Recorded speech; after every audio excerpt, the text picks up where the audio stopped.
பூஜைக்கு வந்த மலரேவா, பூமிக்கு வந்த நிலவேவா, பெண்ணென்று எண்ணி பேசாமல் வந்த பொன் வண்ண மேனி சிலையேவா.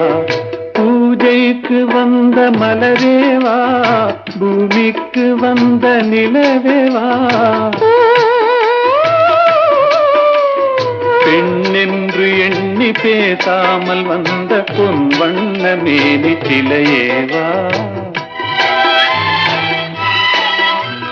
மலர் கொள்ள வந்த தலை